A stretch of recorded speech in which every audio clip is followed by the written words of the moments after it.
An action doesn't need to be big to help someone.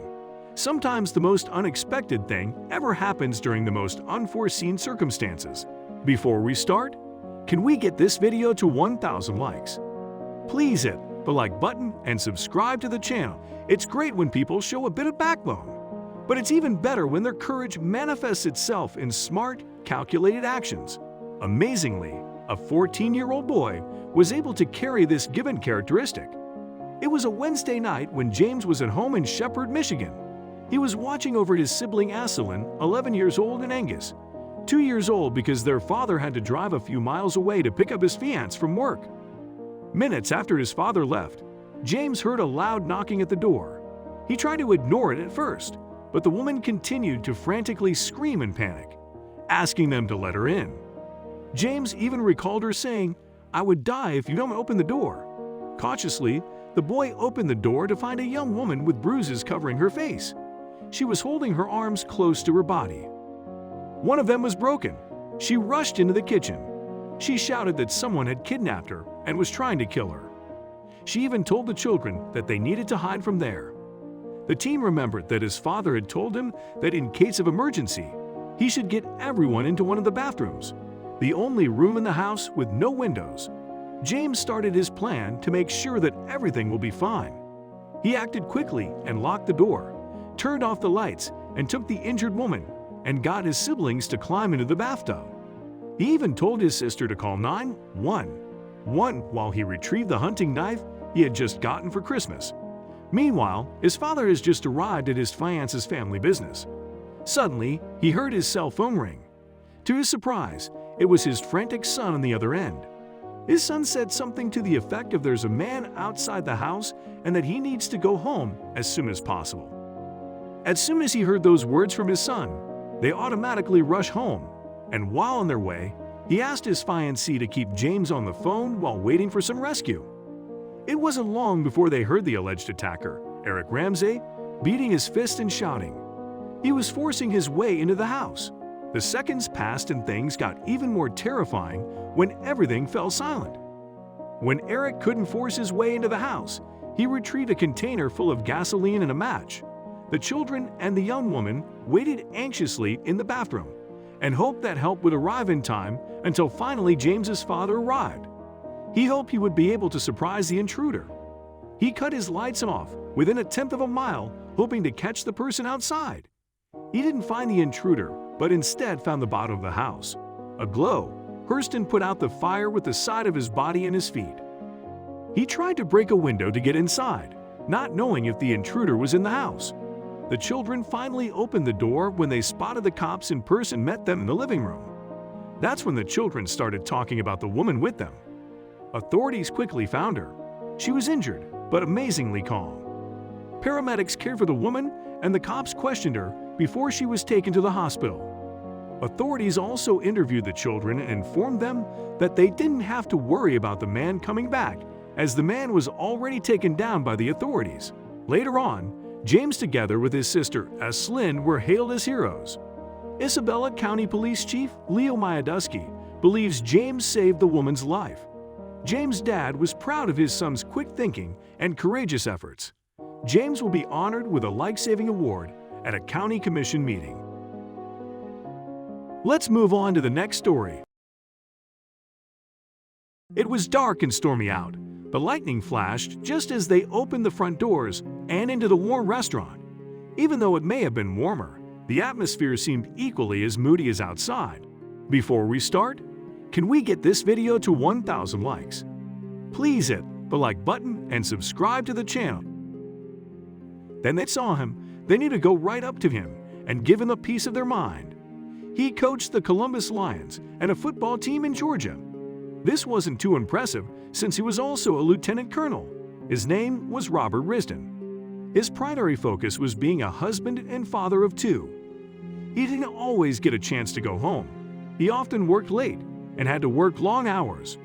Risdon had to travel across the country since he coached 2 sports teams. He and his co-coach Jason Gibson had to also scout for the teams on top of that. Risdon was very fatigued from scouting and coaching the teams all weekend. His team was practicing for the Senior Bowl. He thought he could now relax, but not yet. They were getting close to home, but then a storm broke out. There was only one place that was close by, a Taco Bell. They were also starving, so they decided to stop there anyway. The restaurant would be dry and warm and have a bite to eat. It would be good. As they got to the front door, Risdon heard the thunder crackle. The storm had gotten far worse, and he was glad to get indoors just in time. The windows shook as the thunder rattled them. Risdon didn't know at the time that the weather would be the least of his worries.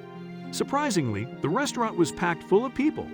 It seemed that more than just him had the idea of taking shelter from the storm. He ordered what he wanted and found an empty table in the middle of the restaurant. All of the booths were full. He was so hungry and he couldn't wait to chow down into his meal. But then he noticed something. The two characters were dressed all in black and were sopping wet from the rain. He noticed slippery water gathering up at their feet. The poor guys had walked to the restaurant to get away from the storm. He wondered how long they had stayed out in the rain to get to the place. He knew they noticed him and were acting very suspicious. His training in the army had prepared him for that. He kept an eye on them to make sure there was no funny business. Risdon thought that the suspicious characters could cause trouble and things could escalate quickly. He was still wearing his military clothing. Maybe that's why they were eyeing him. Then the two young approached the cash register and made a gesture to the cashier. It would be a gesture that would make him spring into action. The cashier shook her head at the two boys. Whatever she said to them made them make a rash action. They quickly turned and began to approach other tables in the same manner. What were they showing them? Everyone they approached had the same reaction. The boys became desperate and began to move faster. That's when they spotted Risdon in his uniform. Risdon expected them to run and hide as the uniform often provoked that reaction in younger boys, but what they did surprised him. They straightened up their posture and made a beeline straight for him.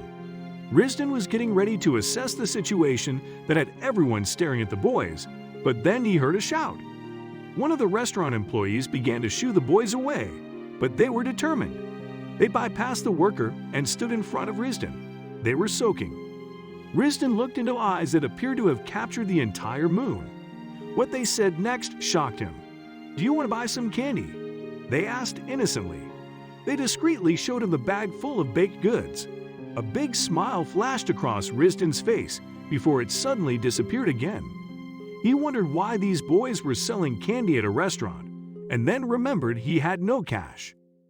He asked his co-coach, Gibson, if he had any, and he said he didn't. He told the boys he had no cash and watched their shoulders slump and their heads bow in disappointment. "What are you selling these for, boys?" Risdon asked. "Don't you like them?" The boys replied that they were trying to raise money for their church, then turned to leave before Risdon called them back. They looked like they hadn't eaten a meal in weeks and had been out in the rain selling their stuff for a while, Risdon recalled. "I can't even count the number of times I was cold, wet, and hungry in the army. To sit in warmth and eat some tacos is a big victory for them. Can you boys finish off 10 tacos?" Robert asked. The two boys stopped and turned around with a huge smile on their face. They nodded proudly. Robert got off of his chair and brought them to the till. He told the boys that they could have anything on the menu for free. Their faces lit up, but before they agreed, they surprised Risdon further. They rang their grandfather and asked Risdon to speak with him as proof that they weren't using the church's money to pay for their food. Risdon's heart broke at their quiet obedience, even though they had been walking in the rain and skipping dinner to help the church.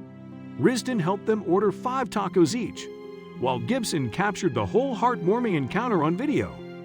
They both ate their first taco in under a minute, Gibson said. "I'd never seen anyone devour food that quickly before." The two men were also blown away by how respectful the two boys were. "Everything was yes sir, no sir," Gibson said. "Whoever is raising them is doing a great job." But this is what one of the boys had to say to Risdon. The youngest brother, BG, who was 9 years old, recognized Risdon's uniform and told him how much he wanted to be a soldier just like him when he was older. "He was saluting me with his left hand while holding a taco in his right, which is the proper hand to use," Risdon said.